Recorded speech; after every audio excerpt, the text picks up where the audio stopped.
एक scheme expire हो गई तो टाटा मोटर को होने वाला है सबसे ज्यादा नुकसान। और यही थंबनेल आपने देखा होगा और बिल्कुल मैं सही बता रहा हूं। एक समय जिस स्कीम से सबसे ज्यादा बेनिफिट टाटा मोटर्स को मिल रहा था, और अब जब वो स्कीम 31 मार्च को एक्सपायर हो रही है, टाटा मोटर को ही नुकसान होगा। लेकिन सवाल यह है कि भैया कितना बड़ा नुकसान टाटा मोटर्स को हो सकता है, क्योंकि हम तो शेयर होल्डर हैं। हमें यह समझना जरूरी है कि ये क्षणिक मात्र का है कि लॉन्ग टर्म है, यानी शॉर्ट टर्म है कि लॉन्ग टर्म है, राइट।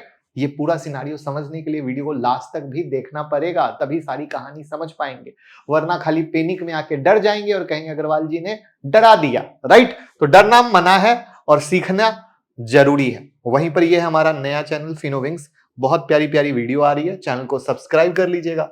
और ये हमारा तो रेगुलर है ही है। तो मार्केट की किसी भी न्यूज की एनालिसिस या केस स्टडी, बहुत सारी यूनिक चीजें हम यहाँ YouTube मेंबरशिप में देते हैं, जो आप ज्वाइन बटन से ज्वाइन कर सकते हैं। और बहुत सारे लोग जुड़कर फायदा ले रहे हैं, तो जरूर ज्वाइन करें। और साथ में स्टॉक मार्केट की न्यूज के लिए टेलीग्राम और व्हाट्सएप चैनल से जुड़ सकते हैं, लिंक डिस्क्रिप्शन में। तो क्या है ये पूरा सिनारियो, फेम स्कीम 2 क्या है, तो टाटा मोटर को इससे कैसे बेनिफिट मिला और अभी नुकसान होने के क्या चांस है, शेयर पर क्या इफेक्ट आएगा, सब जानने वाले हैं।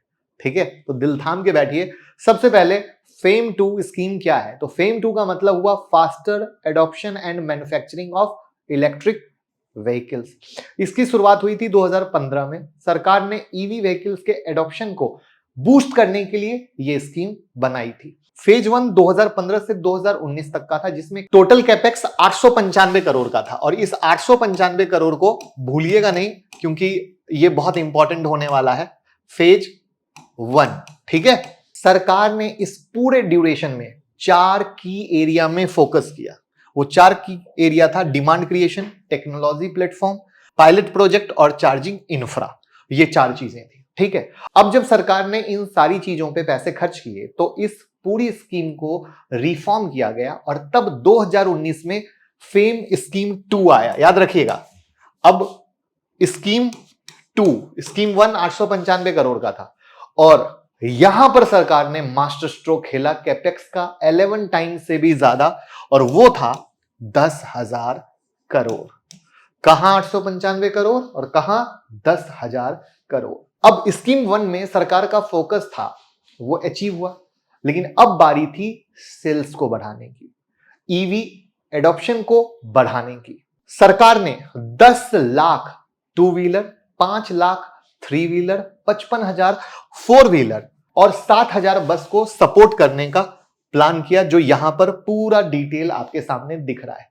3 व्हीलर और 4 व्हीलर में फोकस केवल कमर्शियल व्हीकल पे था। और इस पॉइंट को याद रखिएगा, लास्ट में जब टाटा मोटर्स के मार्केट शेयर और सेल की बात करेंगे तो ये पॉइंट बहुत इंपॉर्टेंट आने वाला है। ईवी कमर्शियल व्हीकल के लिए इंसेंटिव स्कीम, जी हां, 27,000 चार्जिंग स्टेशन को एस्टेब्लिश करना, ये सारी कहानी यहां पर आपको दिख रही है। तो ये था एक पूरा ओवरव्यू फेम स्कीम का। अब चलते हैं इससे टाटा मोटर को फायदा कैसे हुआ और नुकसान क्यों है इस स्कीम के बंद होने से। टाटा मोटर्स और ईवी व्हीकल पे मैंने वीडियो ऑलरेडी बनाई है, और अगर आपको याद होगा तो वहां मैंने पूरे बिजनेस को बाइफरकेट करके समझाया था। ईवी व्हीकल में टाटा 71% का मार्केट शेयर होल्ड करता है, और अगर 2023 के फर्स्ट हाफ की बात करें तो 48,000 इलेक्ट्रिक व्हीकल टोटल बिके थे, जिसमें 34,000 सिर्फ टाटा मोटर्स ने बेचे थे, राइट। तो आप अनुमान लगा लीजिए कैसे टाटा को फायदा हुआ और कितना जबरदस्त फायदा हुआ। डेटा को और सही बताने के लिए मैं आपको टाटा के साथ साथ TPEML को, जो टाटा की इलेक्ट्रिक व्हीकल का बिजनेस है, दोनों के फाइनेंशियल स्टेटमेंट दिखाता हूं पिछले साल का, जिससे आप समझेंगे कि कैसे फायदा हुआ और नुकसान होगा तो कितना होगा। तो आई होप ये तो आपने देख लिया होगा, और वीडियो को रोक कर ये सब चीजों को जरूर समझने की कोशिश किया कीजिए। तो यहां पर ये फाइनेंशियल स्टेटमेंट है। तो सबसे पहले टाटा मोटर का रेवेन्यू सर्कल हम देखते हैं, जहां पे अगर आप फोकस करो तो अदर इनकम में क्या है, इंक्लूड गवर्नमेंट इंसेंटिव, जहां पर अगर देखो तो 1576 करोड़ का आया। किसको आया? टाटा मोटर को आया। बहुत ध्यान से देखिएगा। और अगर हम अब जो इनका ईवी यूनिट है, क्योंकि ये लोग सेपरेट हो रहे हैं, डीमर्जर हो रहा है, आपको पता ही है ना, और ईवी का पूरा बिजनेस अलग होने वाला है, तो वहां पे जब आप देखोगे तो यहां पर अदर इनकम जो है वो कितना है, 234 करोड़ का है। यानी सबसे बिग और बैड इंपैक्ट किस पे आएगा, कमेंट में बताइए।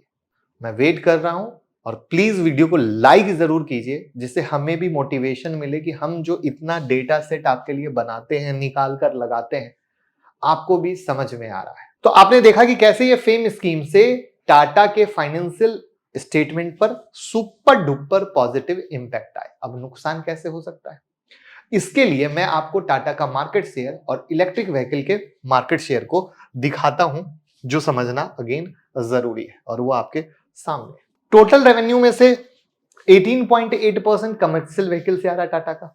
वहीं अगर कमर्शियल व्हीकल को बाइफर्केट करें तो बाइफर्केशन आपके सामने है। ईवी के हिसाब से तो 10% केवल ईवी प्लस सीएनजी से आता है अभी तक। अब समझ गए होंगे आपको जो मैंने कहा था कमर्शियल व्हीकल वाला पॉइंट, इसलिए मैंने आपको ये डेटा दिखाया जिसमें केवल कमर्शियल सेगमेंट की बात की गई है और उसके रेवेन्यू की बात की गई है। और ये सब डेटा जब हम देखते समझते हैं तो हमारा विजन क्लियर होता है। तो अब सवाल ये आता है कि टाटा मोटर्स पे क्या इफेक्ट आएगा। चीजें समझ ली, जान ली। तो आपको पता है टाटा मोटर क्या कर रहा है, अपने ईवी बिजनेस को अलग कर रहा है, डीमर्ज कर रहा है। ऑफिशियल स्टेटमेंट आ चुका है जिसमें यह भी कहा जा चुका है कि जो टाटा मोटर के शेयर होल्डर हैं, डीमर्ज होने के बाद उस कंपनी में इक्वल शेयर आपको मिलने वाले हैं, बराबर। यानी ईवी बिजनेस कंप्लीट अलग हो जाएगा।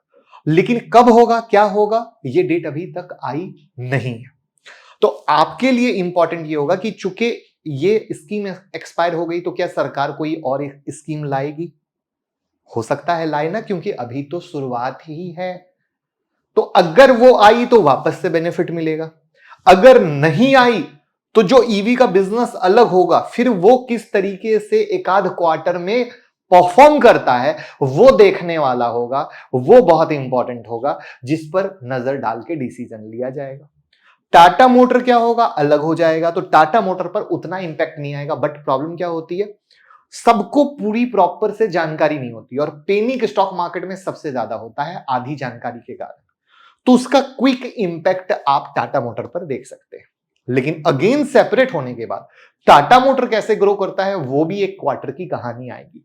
तो ये एक बड़ा क्रूशियल पॉइंट आ चुका है टाटा मोटर के लिए, जहां पर बिजनेस सेपरेट होने के बाद ईवी कैसे चलता है और टाटा मोटर वाला कैसे चलता है, और साथ में इस स्कीम से अलग होने के बाद एक क्वार्टर के रिजल्ट किस तरीके से इफेक्ट होते हैं। तो ये वक्त बताएगा। अभी ना जल्दबाजी करनी है, ना पैनिक करना है, बट क्या होना है उसके लिए दिमाग को तैयार करना है, जो मैंने बताने की कोशिश की है। तो उम्मीद करता हूं वीडियो पसंद आई होगी तो लाइक कमेंट शेयर कीजिए, और कोई भी सवाल हो कमेंट में पूछिए, प्यार दीजिए, मोहब्बत दीजिए। Thank you so much.